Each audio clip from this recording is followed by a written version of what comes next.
When you think of Comcast, you probably think of this massive, untouchable media empire. But what if I told you that its entire 60-year history really just boils down to a series of huge strategic bets? And believe it or not, it all started with a really small one. Yeah, you heard that right. The idea for what would become Comcast, it didn't come out of some fancy boardroom or an investment bank. Nope. It was 1963.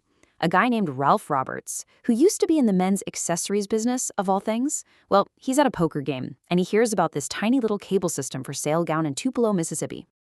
And that was the very first bet. $500,000. That's it. For a small community antenna system. It was really just an opportunistic play, right? Based on a super simple idea.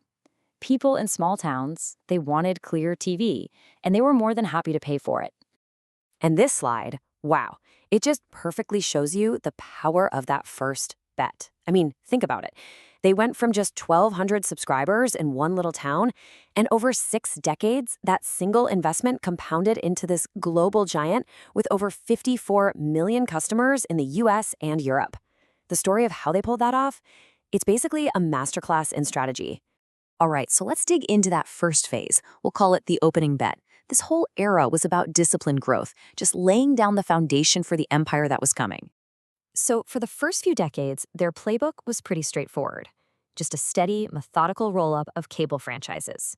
You can see they rebranded to Comcast in '69, went public in '72, and boom, by '86 they hit their first million subscribers. But the real game changer, the crucial point here, is the leadership change in 1990. That's when Ralph's son, Brian Roberts, took the reins. And let me tell you, he had a much bigger vision. And that vision, it led them straight into the second, and probably the most defining bet in the company's history.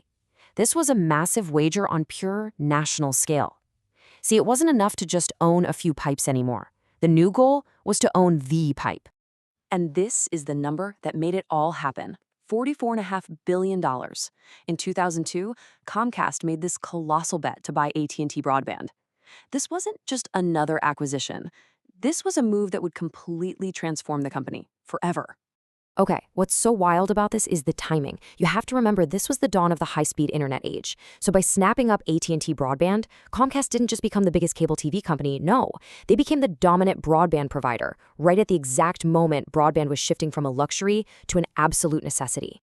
And they use this newfound scale brilliantly with a business model innovation that you probably know all too well, the triple play.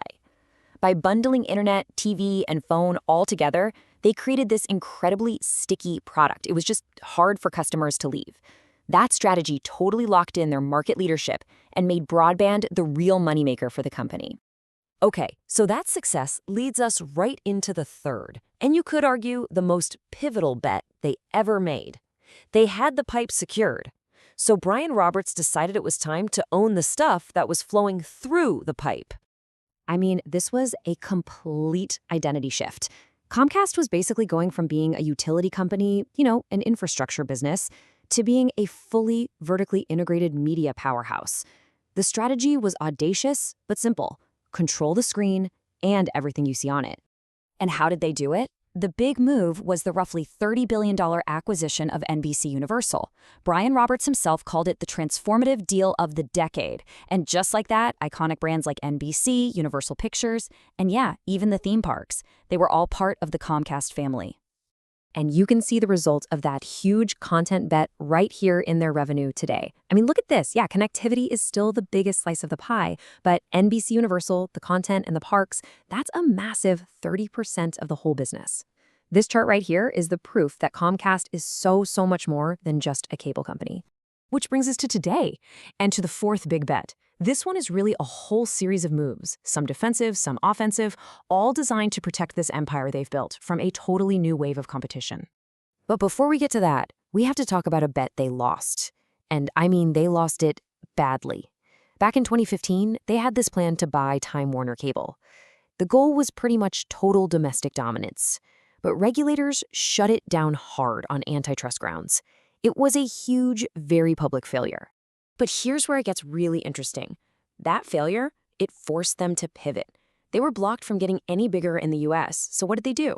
They looked overseas. And that led directly to the $39 billion acquisition of the European media giant Sky.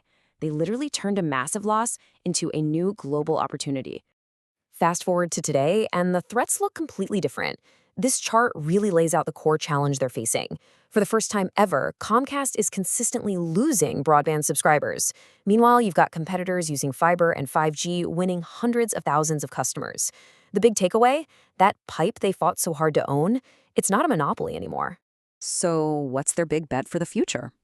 Well, it's really a four-part strategy. First, they have to upgrade their network to compete head-on with fiber. Second, they're bundling in mobile service to make their broadband stickier, harder to leave. Third, they're trying to win the streaming wars with live sports on Peacock. And fourth, they're doubling down on the experience economy, the theme parks, by building massive new attractions.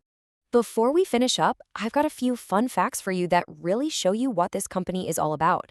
Did you know they were a founding investor in QVC, the shopping network?